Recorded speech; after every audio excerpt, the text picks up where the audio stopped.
questions for Bergen or Rebecca? Crochet or? Crochet. Okay. I just want to be factually correct. Yeah. They're different. They are, yeah. They famously caught on television, Yeah. crochets. Yeah. Bergen, Wisconsin week, what does playing Wisconsin mean to you?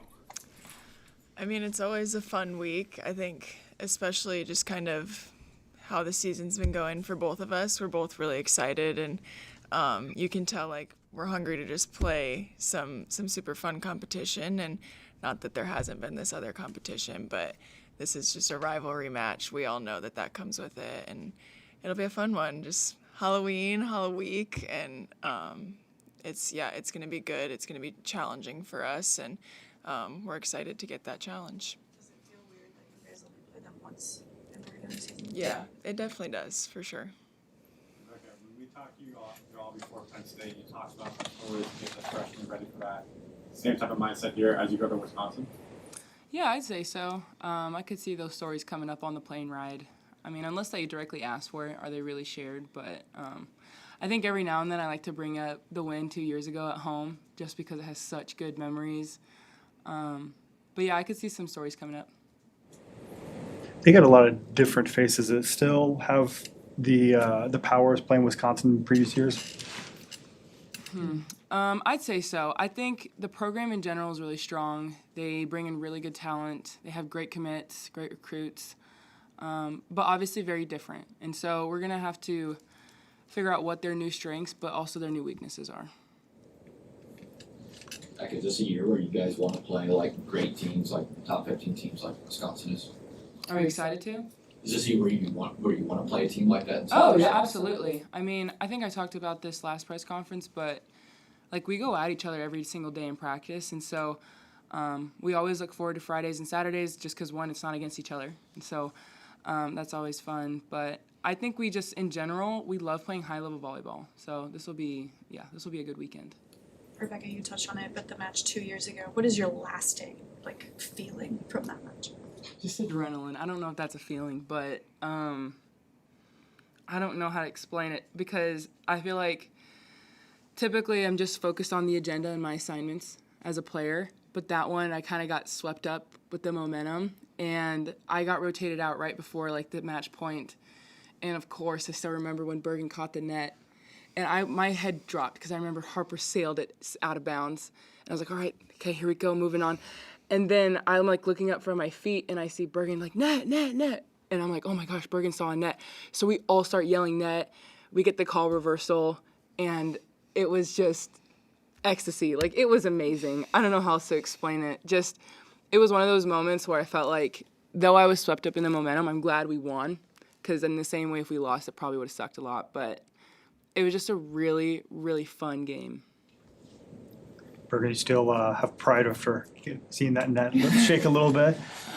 A little bit. I kind of honestly forgot about that. I mean, I knew that's how the game ended, but I kind of forgot all the details of it. But, I mean, yeah, it's kind of your job as a setter is to know exactly what's going on both sides of the net. So I'm glad I could help catch that at least. I think Kelly caught it too, but again, another setter catching it. So, yeah, it's fun and it's cool to look back on. Bergen, taking you back to this past weekend, how would you analyze how you did after watching some film and just thinking about it? Yeah, I mean, I think just overall, pretty clean weekend, and I do think that there's some things as a team that we kind of watched back and thought we could have done a little better, but yeah, like Becca said, we've been going at it at each other in practice, so we get really excited to just showcase that in games, and sometimes it can be frustrating when you feel like you don't play your best in games because you've been working all week for it. But yeah, I think we learned a lot from last weekend, but overall just 2 wins is 2 wins, so we're excited about that. Rebecca, what are some of the difficulties of playing an away match, really big match on Friday, and then having to come home and play on Sunday, just the difference of travel? Yeah, I mean, travel in general just takes a toll on the body. You got to get up at a different time, and you're kind of stuck in a small plane for a minute. And so a lot of it just comes down to recovery and just accepting that it's part of the grind. I feel like, again, we don't really have much say in our schedule. You just kind of roll with the punches. And so, yeah, it's just one of those things that you sign up for. obviously each year is different, but what type of statement do you feel like last year winning all 3 matches against them and one of them was put in the rivalry, in the history of the rivalry? Yeah, I think just our team lives for high level volleyball, and so we're always excited to play on the weekends, especially at home. But in general, we live for a really good fight. Rebecca, you have history with Mimi Collier, more so at Oregon. What is it like playing an attacker who has 5 kills per set and it can be a centerpiece of the offense like she is? Yeah, I mean, I think as a defense, that's just something we need to be aware of, right? And so that'll likely be on our scouting report, and we need to honor that. But our biggest thing is not obsessing over it, because typically teams will recognize that a team will scout that, and they'll try and just hype someone else up for the rest of the week. And if we're not taking care of defense just all across the board, it could be something that instead of works for us in the scouting report actually works against us. So honoring her but not obsessing. Rebecca, I'm gonna know, what do you think that other teams look at you on the scouting report? What do they look for on the scouting report? Yeah, like what do you think they say about you guys when they look at the scouting report? That's a good question.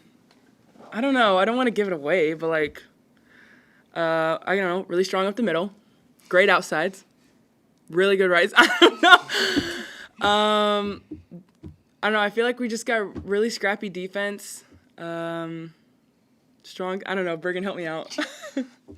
I mean, I think it's what we pride ourselves on is that no one can focus on one person for us. So, like she said, like we have great outsides, we have great middles, we have a great right side, we have great people that come in off the bench for us. And I think everyone's kind of noticed that this year is just our depth is insane. So I think it makes it tough to scout us, and I hope that we can keep that up.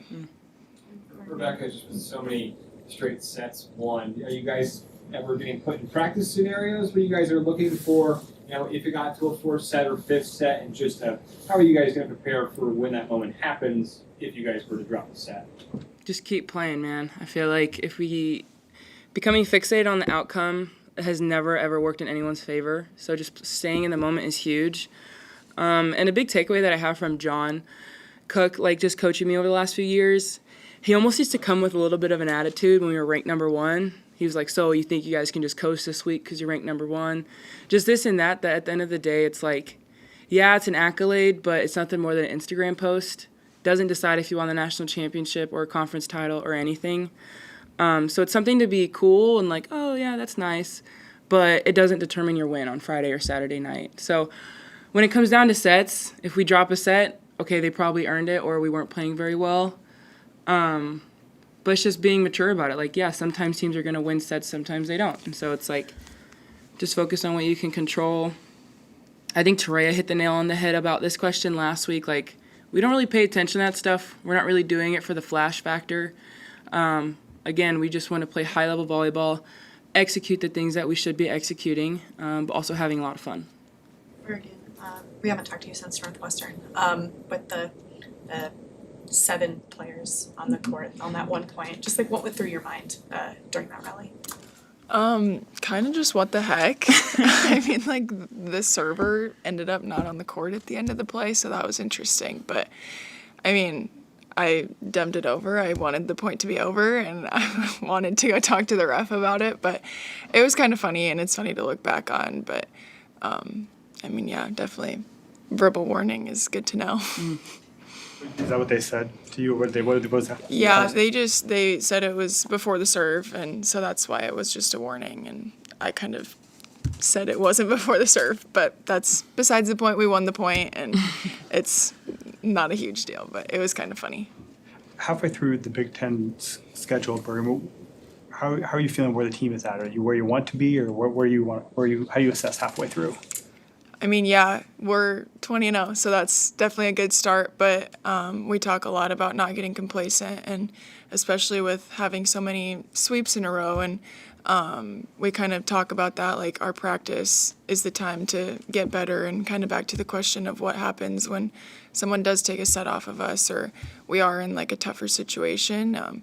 We really just try and prep that in practice, and we never really have like an A and a B side. We're always like everyone's playing against everyone in order to push each other. So maybe the middles are on one side, Andy and Becca are on one side, and Harper and Taylor are on the other side, so that they have to hit against Andy and Becca's blocks. So really just pushing ourselves each and every day and knowing that between our starters and our bench, we have two of the best teams in the country in the same gym. So I think there's always room for improvement, and so we're not letting our record or how many sweeps we have in a row get in the way, but definitely acknowledging how cool it is, but still learning from those wins and growing.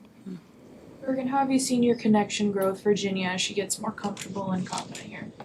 Yeah, it's been great, and she's been doing a great job, and it's a huge props to her. I mean, she's in a tough situation, like moving across the world, adopting to a new culture, a new style of play, all those things, and she just comes in every day and like works her butt off, and she's really just so intentional about what she's doing. And sometimes our days in practice aren't great because we're both working on things, and we acknowledge that, and we're like, hey, I'm still gonna go for it. Like, even though I'm working on things, it might not work out right now, but this is the time to fail. And I think that's something that she does a great job of, is she's not afraid to fail in practice. Couple more. Do you have to talk to her? Because she talked to us that she's hard on herself too. Do you have to build her up and work through some of those failures that she may experience? Yeah, for sure. And we're all really hard on ourselves. We all want to be perfectionists, but she definitely wants to be perfect. And she's even grown in that aspect too, of she kind of knew that it was taking a toll on her and the team a little bit. And so she's really been working on just like giving to the team no matter what. And again, like, she's so intentional about that and has done a great job of just growing in that aspect of her game too. Michael, what's that arena like at Madison? What's the crowd like when Nebraska comes there? Oh, wow. Super intense. Some memories I have is it just feels like they're on top of you. Also, with it being close to Halloween, they're going to be all in costumes and, like, really good energy. So we can count on a really fun environment. Yeah. Are you fired up? This is could clinch the in-season challenge. Is that on your radar? You want to win that? I haven't thought about it. I mean, I've heard of it. I don't even know what teams are part of it. Wait, but what is this? The Big Ten in-season challenge is all your midweek matches. Nebraska's Yeah. tied for Purdue for first place right Yeah. I mean, it'd be great to win. I hope we win the volleyball game, and then if that wins us the challenge, that'd be awesome. But like Becca said, I mean, at the end of the season, we have one goal, and it's not to be number one. It's not to be undefeated. It's to win that last game of the season. So. All right, thank you. Boom, thank Thank you.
Ready for a challenge in Wisconsin? What do you see challenging them? Like everything. So they have one of the best players in the country on the left, one of the best middles. I think they're starting to figure it out with their new setter, and I know they're definitely going to be motivated to beat us. So I think there's more than just one thing. I think the whole matchup is challenging. Is this team hungry for a challenge like this? Is this what they need at this moment? Feels like they're hungry and just excited to play in a crazy environment and, take on another great player. I think it's always fun to go into a match, hoping to perform at a high level and be able to slow somebody down. But I also think this team hasn't had a challenge like that in a while. So, hopefully it doesn't come out that we've been complacent or that, we need this. It'd be great if we played awesome and it wasn't a challenge, but I think most of us know that's unlikely. And Penn State and Wisconsin have both had to go to number 2 setters. I guess not specifically, but like generally, what does an All-American setter do to take an offense from good to great that maybe another setter can? I think the deceptiveness and the confidence of how they run the offense is huge, and just the experience. So, both Charlie and Izzy were both starters from start to finish last season. So that's a lot of games under their belt. And they both had the off seasons with their teams where a transfer and a freshman have a lot less experience, even running the B side in practice or the second string.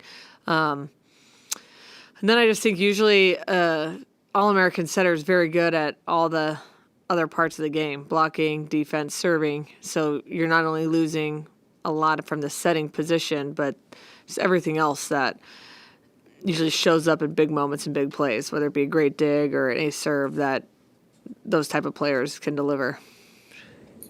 Talk about depth on this team. Now that you're 20 games in the season, how do you feel like the wear and tear on potentially the starters and backups is going?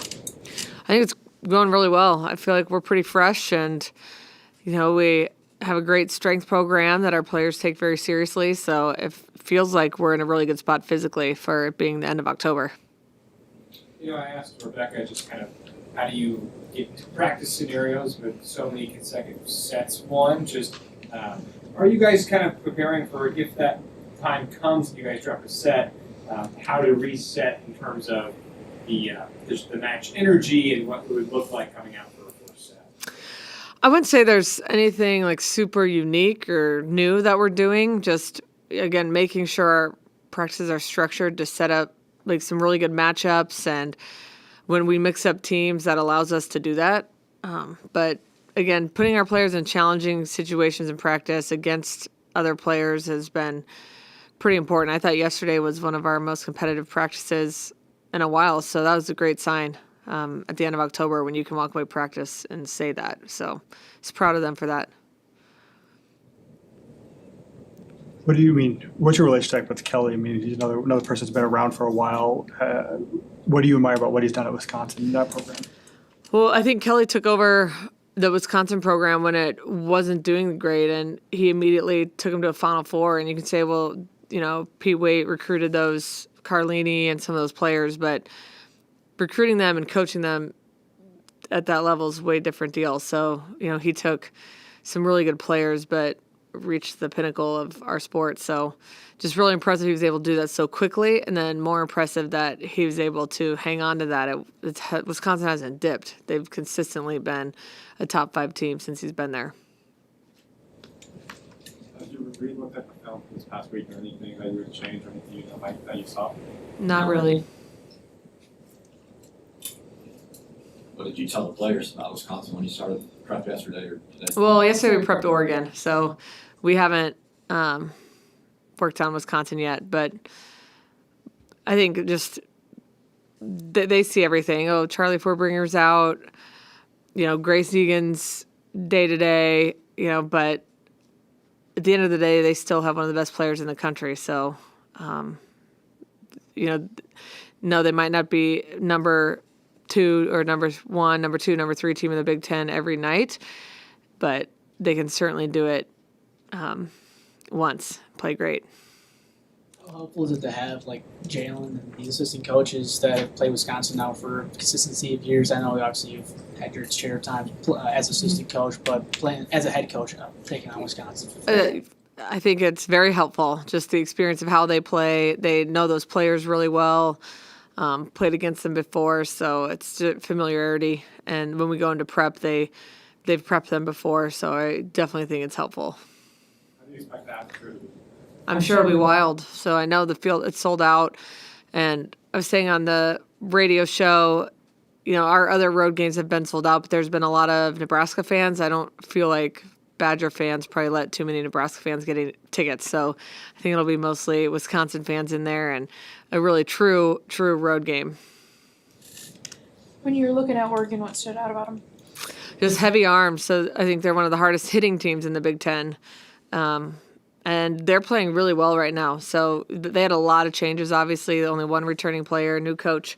So it's going to take a minute to gel, and it feels like they're hitting their stride. So that game, you know, at the beginning of the year, you didn't think it would be quite as challenging. And now you're looking at it, it's like that's going to be a huge challenge coming off a night game on the road and turning around and playing an Oregon team who's playing very well and looking confident.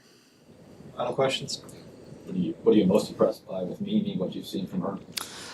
Just her consistency. So the numbers she's putting up, no matter how many attempts she gets, and still hitting at a super high efficiency. And then she's so good out of the back row as well. And I think players like that are very challenging because when they go back to serve, you can't think like, oh, thank gosh, she's out of the front row. We can score some points now. It's like, no, because they're just as lethal out of the back row as they are the front row. So you really don't get any break from a player like that. I saw you on the sidelines of the football game. What was it like to be there? Can you talk about just the experience of what Troy does for the different programs and having you all come together as coaches? Yeah, you know, I love going to football games and all sporting events. So being able to be on the sidelines, it was great. You know, my husband's an alum, so he was down there as well, which was fun. And I think Troy just really cares about the whole experience, not just, you know, one or two pieces about it for his athletes and the coaches. So making sure that we're all connected and supporting each other. And he makes it convenient and fun to do that, which is huge. You're going to have a costume practice this week? I think so, probably tomorrow. Is that something that they approached you about? Or? It's just like they kind of told me we're doing that, so. You didn't have a choice. Didn't have a choice, but I think it's pretty common. Most teams have a Halloween practice, so they have to get their TikToks and their posts in too. You gonna wear a costume? Yes, I am. So you'll probably see a picture of it. I don't think it's too great, but we'll see. All right, thank you. Thanks.